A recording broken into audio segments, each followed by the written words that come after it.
नाज़रीन, गंबट में स्कूली शागिर्द नशे आवर गोरियूं खाइण सबबि फोत थी वियो आहे। तफ़सील ॿुधाए रहियो आहे बादशाह भंड। जी बादशाह।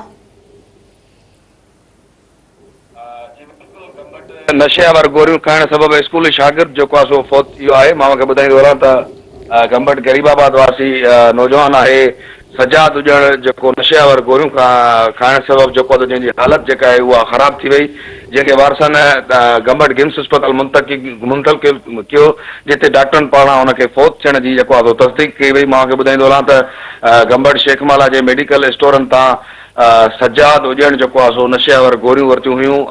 जेको वारसनि जो चवणु आहे जंहिंमें शहर में सरेआम मेडिकल स्टोरनि ते नशे वार गोरियूं बि विकिरो कयूं पियूं वञनि, उन्हनि ख़िलाफ़ केर बि कार्रवाई न पियो करे। जेको वारसनि जो इहो मौक़िफ़ आहे, मां ॿुधाईंदो वञा त नशे वार गोरियूं खाइण सबबि केतिरा ई गंबट जा जेके गभरू नौजवान आहिनि उहे फौत थी चुका आहिनि, जॾहिं त इलाइक़े वासी जेके आहिनि उन्हनि मुतालबो कयो आहे गंबट वासियुनि SSP खैरपुर खां त मामले जो नोटिस वठी ऐं जेके मुलविस आहिनि स्टोरनि वारा जेके नशे वार गोरियूं वापराइनि पिया उन्हनि खे जेको आहे सो गिरफ़्तार कयो वञे ऐं मामले जी इंक्वायरी कई वञे। जी बादशाह, जी मेहरबानी।